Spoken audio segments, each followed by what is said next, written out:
दोस्तों आज हम एक महत्वपूर्ण केस के बारे में बात करेंगे जिसका टाइटल है Arnesh Kumar versus state of Bihar. ये 2014 का जजमेंट है। इस केस में कुछ ऐसा हुआ था जिससे अरेस्ट करने की जो पावर है पुलिस वालों के पास, उसकी रूपरेखा ही चेंज हो गई थी। तो इस केस के बारे में मैं थोड़ा सा डिटेल से बताऊंगा, तो आप वीडियो में बने रहें। आपको बहुत ही महत्वपूर्ण जानकारी प्राप्त होने वाली है इससे, क्योंकि आप अक्सर देखते हो कि कोई भी पुलिस वाला आता है और आपको अरेस्ट कर लेता है, बिना कुछ बताए वो आपको थाने ले जाता है। क्या ये सही है? एक आम नागरिक को उसके अधिकारों का पता होना चाहिए और किस ऑफेंस में पुलिस वाले अरेस्ट कर सकते हैं और किस में अरेस्ट नहीं कर सकते हैं, उनके पास क्या पावर्स हैं और क्या अरेस्ट कर भी सकते हैं या नहीं। तो आज ये सारी बातों के बारे में इस वीडियो में चर्चा होगी, तो आप वीडियो के साथ बने रहे। तो जैसा कि दोस्तों मैंने बताया कि Arnesh Kumar versus state of Bihar 2014 का जजमेंट है। 2007 में बिहार का ये अरनीश कुमार रहने वाला था। उसकी पत्नी ने उस पर केस कर दिया था 498 का, क्यूरेलिटी का। वो उसमें लिखा गया था कि उसके जो अरनीश कुमार के जो माता पिता हैं उसके द्वारा दहेज की मांग की जा रही थी, जिसमें एक मारुति की कार, एसी और टीवी और 8 लाख रुपए की डिमांड की जा रही थी। लेकिन उसमें हुआ क्या कि उन्होंने एक एंटिसिपेटरी बेल लगाई, उन्होंने सेशन कोर्ट में बेल लगाई, वो वहाँ से खारिज हो गई। उसके बाद उन्होंने बिहार के हाई कोर्ट में बेल लगाई, वहाँ से भी खारिज होगी। उसके बाद अरनीश कुमार ने सुप्रीम कोर्ट का दरवाजा खटखटाया और उन्होंने वहाँ से वो चीज़ मिली जो हम सब के लिए एक बहुत ही महत्वपूर्ण ऐतिहासिक फैसला बन गया। तो दोस्तों उसमें हुआ क्या, इसमें 3 चीजों के बारे में बताया गया था। सबसे पहला चीज तो है कि पावर ऑफ अरेस्ट। इसके बारे में, पावर ऑफ अरेस्ट के बारे में बताएगा कि किसी भी पुलिस वाले को कि किस ऑफेंस में कोई अधिकार है या नहीं है, या उसको गिरफ्तारी जरूरी है भी या नहीं है। दूसरा है सेक्शन 41 सीआरपीसी और बीएनएसएस 35 का जो सेक्शन है उसके बारे में कि उसको नोटिस देना चाहिए या नहीं देना चाहिए, इसके बारे में बताया गया।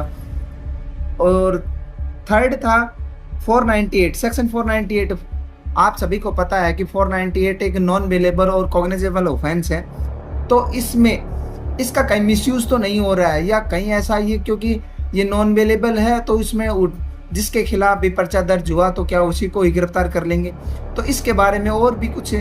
ये 3 महत्वपूर्ण चीजें थी जिन पर टिप्पणियां की है सुप्रीम कोर्ट ने, और इन पुलिस वालों को सभी को इन चीजों का फॉलो करना ही पड़ेगा। अगर कोई फॉलो नहीं करता है, इसी के जैसे ये लेटेस्ट में जजमेंट आया था, तो उसी दौरान एक दिल्ली के एक पुलिस वाले ने इन चीजों को फॉलो नहीं किया था, तो सुप्रीम कोर्ट ने उसके जो रिलेटिव जो कोर्ट था, उसने दिल्ली का जो कोर्ट था, उन्होंने उसको जुर्माना भी लगाया, उसको 48 घंटे के लिए जेल कर दी गई थी।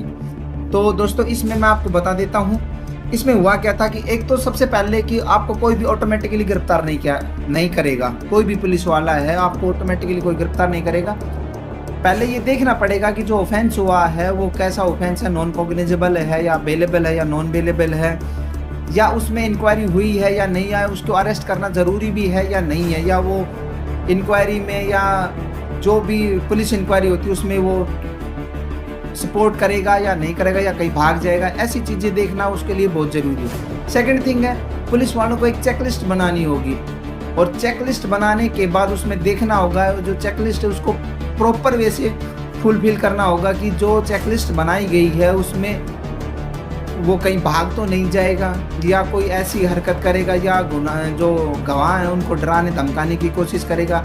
ऐसी कोई भी अगर पॉसिबिलिटी बनती है तो उन चीज़ों को, उस चीज़ को मेंशन करने पड़ेगा उस चेकलिस्ट में। उसके बाद मजिस्ट्रेट साहब उस पर संज्ञान लेंगे। अगर पुलिस वालों ने जो चेकलिस्ट बनाई है, मजिस्ट्रेट साहब उसको चेकलिस्ट को देखेंगे और उसके बाद ही मजिस्ट्रेट साहब ही उसमें ऑर्डर करेंगे कि उसमें गिरफ्तारी जरूरी है या नहीं है। अगर मान लो कि किसी के भी खिलाफ पर्चा दर्ज हो गया 498 का और उसको उठाया और गिरफ्तार कर दिया, इसका मतलब ये नहीं है कि जेल को कैदियों से भरना होगा। ये नहीं होता है कि भाई जेल में बहुत सारे कैदी होने चाहिए, ऐसा कुछ भी नहीं है। उनको देखना होगा कि एक व्यक्ति की जो स्वतंत्रता का जो जीवन है उसको वो जीवन उसको अधिकार है पूरा, तो उस उन चीज़ों को उसको फायदा होना चाहिए, उसका फंडामेंटल राइट कहीं ख़त्म नहीं होनी चाहिए। तो सबसे पहले मजिस्ट्रेट साहब उस पर देखेंगे। उसके बाद देखना होगा कि अरेस्ट जरूरी है या नहीं है। अगर जैसे पुलिस वालों ने किसी को अरेस्ट किया है तो भी कारण बताना होगा, अगर पुलिस वालों ने अगर अरेस्ट नहीं किया है तो भी कारण बताना होगा। इस पे एसपी साहब उसके लिए 2 हफ्ते का टाइम ले सकते हैं, उसमें उसको टाइम को एक्सटेंड कर सकते हैं। 2 हफ्ते में उसको कारण बताना होता है, एसपी साहब को कारण बताना होगा इसमें। नेक्स्ट पॉइंट है नोटिस ऑफ अपीयरेंस। उसको एक नोटिस देना होगा कि अगर आप उसको 41A CRPC और BNS 35 का नोटिस देना होगा कि आप आए, थाने आए और इसमें कोऑपरेट करें, जो भी आपकी बात है या अपना पक्ष है वो आप थाने में आकर अपना पक्ष रख सकते हैं। तो ये नोटिस ऑफ अपीयरेंस उनको ये फॉलो करना होगा। अगला जो होता है, अगर जैसे मान लो कि अगर उन्होंने नोटिस दे दिया पुलिस वालों ने और उसके बाद भी अक्यूज पर्सन है वो नहीं आता है, तो उसके बाद उस पर डिपार्टमेंटली कार्रवाई होती है, स्टार्ट हो जाती है। उसके बाद वो कंटेम्प्ट ऑफ कोर्ट भी होता है, क्योंकि उसने कोर्ट की अवमानना की है, उसके आदेश की अवहेलना की है, तो उस पर भी कार्रवाई बनती है। अगला है, अगर मजिस्ट्रेट ने किसी को उठा के ना और जेल में डाल दिया, जेल में डालने के बाद अगर उसको उन मजिस्ट्रेट साहब को भी कारण बताना होगा कि अगर उसको जेल में डाला है तो किस कारण से डाला है, क्या उन्होंने उस चेकलिस्ट में किस चीज़ को देखा है, या उन्होंने जो चार्जशीट पेश की है उस चार्जशीट में ऐसा क्या लिखा है जिसके द्वारा उन्होंने उसको जेल में डाला। अगर जेल डालने का कारण भी बताना होगा, अगर नहीं डालते हैं, जेल का कारण भेजने का कारण नहीं बताते हैं तो भी उसका कारण बताना होगा। अगर नहीं बताते हैं तो उसी राज्य के हाई कोर्ट के द्वारा उस पर कॉग्निजेंस लिया जा सकता है।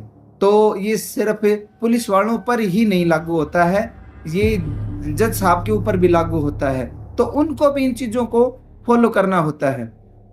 तो दोस्तों ये आपको मैंने एक महत्वपूर्ण जानकारी दी है। उम्मीद करता हूं दोस्तों आपको ये जानकारी बहुत अच्छी लगी होगी और ये आपको फायदेमंद भी रहेगी। अगर आपका कोई पड़ोसी है या कोई रिश्तेदार है या आपका खुद का कोई केस चल रहा है और उसमें पुलिस वाले आपके साथ ऐसी हरकत करते हैं, तो आप इन चीज़ों का हवाला देकर आप उन चीज़ों से बाहर आ सकते हैं और पुलिस कर्मियों के द्वारा कोई ऐसी मनमानी की जा रही है तो आप उन चीज़ों से भी बच सकते हैं।